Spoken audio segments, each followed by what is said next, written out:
أعوذ بالله من الشيطان الرجيم. بسم الله الرحمن الرحيم. عم يتساءلون عن النبأ العظيم الذي هم فيه مختلفون. كلا سيعلمون ثم كلا سيعلمون. ألم نجعل الأرض مهادا والجبال أوتادا وخلقناكم أزواجا وجعلنا نومكم سباتا وجعلنا الليل لباسا وجعلنا النهار معاشا وبنينا فوقكم سبعا شدادا وجعلنا سراجا وهاجا وأنزلنا من المعصرات ماء سجاجا لنخرج به حبا ونباتا وجنات ألفافا إن يوم الفصل كان ميقاتا يوم ينفخ في الصور فتأتون أفواجا وفتحت السماء فكانت أبوابا وسيرت الجبال فكانت سرابا إن جهنم كانت مرصادا للطاغين مآبا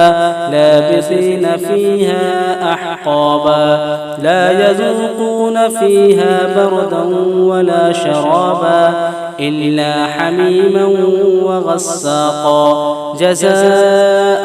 وفاقا إنهم كانوا لا يرجون حسابا وكذبوا بآياتنا كذابا وكل شيء أحصيناه كتابا فذوقوا فلن نزيدكم إلا عذابا إن للمتقين مفازا حدائق وأعنابا وكواعب أترابا وكأسا دهاقا لا يسمعون فيها لغوا ولا كذابا جزاء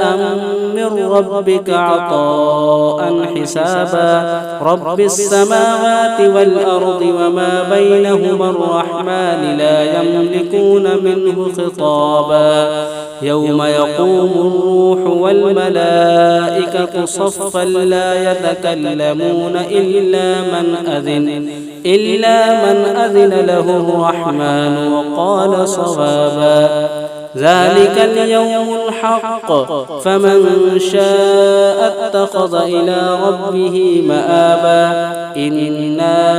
أنذرناكم عذابا قريبا يوم ينظر المرء ما قدمت يداه